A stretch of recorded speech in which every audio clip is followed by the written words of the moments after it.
Welcome you on our YouTube channel. और आज हम बात करने जा रहे हैं अपने क्लास 12th की हिस्ट्री के चैप्टर 2 के बारे में। ये इस चैप्टर का पार्ट 4 होने वाला है। इसके अंदर सभी चीज़ें आपको आगे के बारे में एक्सप्लेन की जाएंगी। बाकी के तीनों पार्ट्स का लिंक ऊपर आई बटन और नीचे डिस्क्रिप्शन में मिल जाएगा, और नोट्स हमेशा की तरह डिस्क्रिप्शन में आपको मिल जाएंगे। तो चलिए चैप्टर शुरू करते हैं। अभी तक हमने मौर्य साम्राज्य, जनपद, महाजनपद, पूरी टाइमलाइन के बारे में ऑलरेडी डिस्कस कर लिया है। वीडियोज़ आई बटन में है, उन्हें ज़रूर देखें। अब हम बात करने जा रहे हैं, देखिए चंद्रगुप्त मौर्य साम्राज्य की स्थापना वगैरह के बारे में हम पहले ही डिस्कस कर चुके हैं। इसके बाद आए थे बिंदुसार इतने प्रभावी राजा नहीं थे, तो इसी वजह से आपके सिलेबस में इनके बारे में ज़्यादा कुछ नहीं दिया गया, आपको सिर्फ नाम याद रखना है। और नेक्स्ट आए हमारे अशोक। ये एक इंपॉर्टेंट टॉपिक है, इस पूरी वीडियो में हम अशोक के बारे में ही डिस्कस करने वाले हैं। तो चलिए ज़रा देखते हैं कि आखिर था क्या। तो अशोक थे कौन? तो बेसिकली चंद्रगुप्त के बाद मौर्य साम्राज्य में सबसे प्रभावशाली राजा कौन बने? अशोक बने। यानी बिंदुसार आए पर वो इतने प्रभावी नहीं रहे, तो सबसे प्रभावी कौन बने? अशोक। इनके नाम का, पिता का नाम क्या था? बिंदुसार था, और माता का नाम क्या था? सुभद्रागी था। ठीक है। अशोक के शासनकाल के दौरान मगध साम्राज्य का विस्तार बढ़ा, यानी इनके शासनकाल के दौरान मगध साम्राज्य और बड़ा हो गया। वह सबसे पराक्रमी शासकों में से एक थे, और साथ ही साथ उन्होंने मगध के शासन को नई ऊंचाइयों तक पहुंचाया, यानी मगध के शासन व्यवस्था को एक नई ऊंचाइयों तक पहुंचाया, साम्राज्य के विकास में गहरा योगदान दिया। पर हुआ क्या कि कलिंग का युद्ध इनका अंतिम युद्ध साबित हुआ, क्योंकि इसके बाद इन्होंने युद्ध करना छोड़ दिया। ठीक है। तो देखिए चंद्रगुप्त थे जिन्होंने मौर्य साम्राज्य की स्थापना की, उनके बेटे आए बिंदुसार जो कि इतने प्रभावी नहीं रहे, और फिर आए अशोक। ठीक है। तो अशोक ने क्या दिक्कतें की, तो देखते हैं ज़रा। देखिए सबसे पहला था कलिंग का युद्ध, जो कि हुआ था 261 ईसा पूर्व के अंदर। ठीक है। तो कलिंग वर्तमान में कहाँ पर है? उड़ीसा राज्य में स्थित है। ठीक है। इस क्षेत्र को जीतकर अशोक क्या करना चाहते थे? अपने राज्य को पूरे भारत में फैलाना चाहते थे। यानी ये जो उड़ीसा वाला क्षेत्र था, ये क्या था? इनके राज्य क्षेत्र से बाहर था, तो इसे जीतकर ये अपने साम्राज्य को पूरे क्षेत्र में फैलाना चाहते थे। इसी के साथ साथ क्या होता है कि देखिए अगर आप भारत का मैप देखें तो यहाँ पर आपको उड़ीसा दिखाई देगा। अब यहाँ पर अगर ये जीत प्राप्त कर लेते, ठीक है, तो इससे क्या होता है कि पूरे दक्षिण पूर्वी एशिया के अंदर इनका क्या हो जाता? पहुंच हो जाती। ठीक है। तो इस वजह से भी ये इसे जीतना चाहते थे। इसी के साथ साथ अशोक ने इस क्षेत्र पर आक्रमण कर दिया ताकि इस क्षेत्र को जीतकर अपना फायदा कर सके। तो इस युद्ध में क्या हुआ कि इस युद्ध में अशोक को विजय प्राप्त हुई, पर इतने सारे लोगों की मृत्यु को होता देख अशोक का मन परिवर्तित हो गया, और उन्हें ऐसा लगा कि इतने सारे लोगों की मृत्यु केवल उन्हीं के कारण हुई है। ठीक है। तो इस वजह से उन्होंने क्या किया कि उस युद्ध के बाद से अशोक ने युद्ध करना छोड़ दिया, और अपने जीवन को, यानी इसे अपनी जीवन की आखिरी विजय बताया, और उन्होंने कहा कि इसके बाद वो कभी युद्ध नहीं करेंगे। इस युद्ध के बाद अशोक समाज कल्याण के कार्यों में लग गए, और उन्होंने किसकी रचना की? धम्म की रचना की, जिसे अशोक का धम्म बोला जाता है। तो बात करते हैं कि आखिर अशोक का धम्म क्या था। तो बेसिकली अशोक का धम्म कोई धर्म नहीं था, यानी ये कोई धर्म नहीं था, रिलीजन नहीं था, बल्कि ये क्या था? कुछ सामान्य नियमों का समूह था। यानी इसके अंदर कुछ सामान्य नियम थे, रूल्स थे, ठीक है, जिनके अनुसार जीवन जीने के बारे में बताया गया था। यानी अगर आप इनके अनुसार जीवन जियोगे तो आप संतुष्ट और खुशहाल जीवन जी सकते हो। इस धम्म के प्रचार के लिए बेसिकली आपको अगर समझना है तो ऐसे समझो कि कुछ नियमों का क्या था? सिर्फ एक ग्रुप था। ठीक है। धम्म के प्रचार के लिए धम्म महामत नाम के लोगों को नियुक्त किया जाता था, जो जगह जगह जाकर क्या करते थे? इसका प्रचार किया करते थे, और लोगों को इसके नियमों के अनुसार जीवन व्यतीत करने के लिए प्रेरित किया करते थे।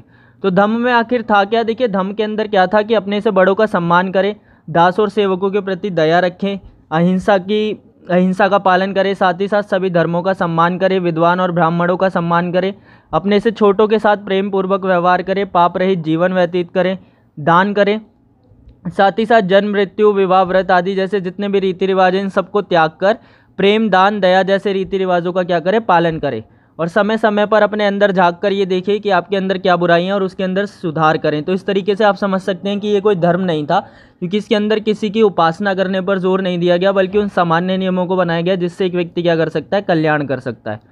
इसके बाद बात आती है कि अशोक के अभिलेख क्या थे, यानी बेसिकली किन किन चीज़ों के बारे में अशोक ने लिखा, और अभिलेख होते क्या है। तो देखिए अभिलेख होते हैं कि किसी पत्थर या मिट्टी के बर्तन पर धातु पर खुदे हुए लेखों को अभिलेख कहा जाता है। यानी कहने का मतलब है जब किसी मिट्टी के बर्तन, किसी पत्थर पर, ठीक है, या फिर किसी धातु पर खोद कर अक्षर लिखे जाते, ठीक है, तो उन्हीं को अभिलेख कहते हैं। जैसे कि ये चित्र लगे आप देख सकते हैं। ठीक है। अपने शासनकाल के दौरान अशोक ने अनेकों अभिलेखों की रचना की। इन अभिलेखों के अंदर अशोक द्वारा किए गए कार्यों, विजयों और उपलब्धियों का जिक्र मिलता है। इन अभिलेखों को किस में लिखा गया था? ब्राह्मी और खरोष्ठी लिपि में लिखा गया था। अशोक के अभिलेखों को मुख्य रूप से 4 भागों में बांटा जाता है, यानी 4 अलग अलग तरीके के अभिलेख थे। पहला था वृहत शिलालेख, दूसरा था लघु शिलालेख, तीसरा था स्तंभ लेख, जैसे कि ये स्तंभ पे लिखा हुआ है, और चौथा था गुफा लेख, जो कि गुफा वगैरह में लिखे गए थे। इन अभिलेखों द्वारा मुख्य रूप से धम्म का प्रचार किया जाता था, और अशोक द्वारा बनाए गए अधिकतर अभिलेख किस में थे? ब्राह्मी लिपि में थे। इस ब्राह्मी लिपि का अर्थ जेम्स प्रिंसेप द्वारा निकाला गया था। कब? 1838 में। अगर आगे हम बात करें तो इसके बाद क्या हुआ कि अशोक के बाद कोई भी ऐसा प्रभावशाली राजा नहीं रहा मौर्य साम्राज्य के अंदर, और धीरे धीरे मौर्य साम्राज्य का क्या हो गया? अंत हो गया। तो इसके अंत होने के कारण क्या थे? देखिए, सबसे पहला था कमजोर उत्तराधिकारी, यानी अशोक के जाने के बाद कोई भी ऐसा राजा नहीं आया जो कि क्या कर सके? शासन व्यवस्था को उन्हीं की तरह संभाल सके। साथ ही साथ विदेशी आक्रमणों का सामना ना कर पाना, जो बाहर से आक्रमण हुए। देखिए, अशोक जो रहे वो निष्प्रभावी रहे। उसके बाद से कलिंग के बाद उन्होंने कोई युद्ध नहीं करा, जिस वजह से उन्होंने इतना ध्यान भी नहीं दिया। तो बाहर से जितने भी योद्धा वगैरह आए या जिन्होंने आक्रमण किया, तो वो धीरे धीरे मगध को खत्म करते गए। उत्तराधिकार के लिए लड़ाई ऐसा होने लगा कि अब जो अशोक के बच्चे वगैरह थे वो आपस में ही लड़ने लगे कि आखिर राजा कौन बनेगा। तो यहाँ से भी समस्या हुई।